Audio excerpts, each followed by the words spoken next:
लालू के गढ़ में चला सीएम नीतीश का जादू।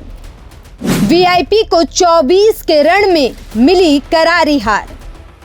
मुकेश सहनी ने इंडिया गठबंधन को पहुंचाया नुकसान। सन ऑफ मल्हा का बिहार की जनता ने नहीं दिया साथ।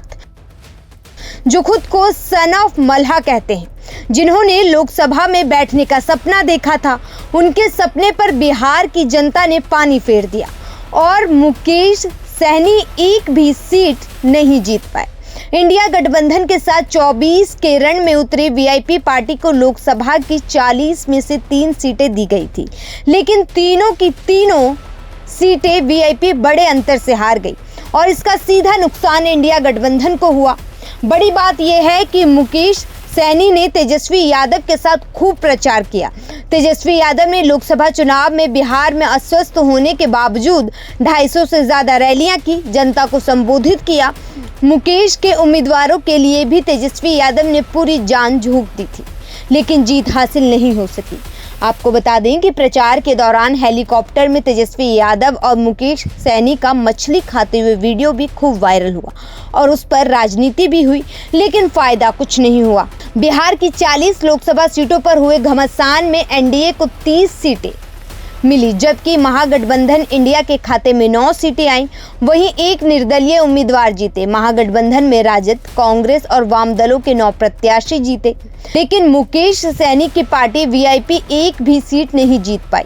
बड़ी बात यह है, लालू प्रसाद यादव के गृह राज्य गोपालगंज में विकासशील इंसान पार्टी यानी वीआईपी की करारी हार हुई है।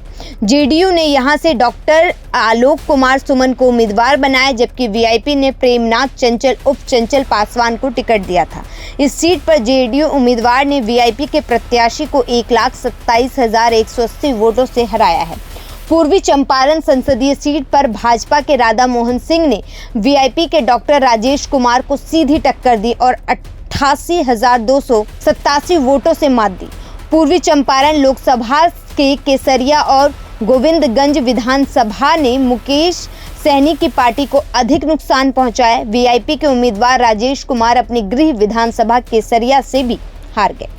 झंझारपुर सीट की अगर बात की जाए, यहाँ पर जेडीयू के रामप्रीत मंडल ने वीआईपी के प्रत्याशी सुमन कुमार महासेठ को सीधी टक्कर दी और 1,84,169 वोटों से हराया। यहाँ वीआईपी पार्टी के उम्मीदवार सभी विधानसभा में पिछड़े रहे।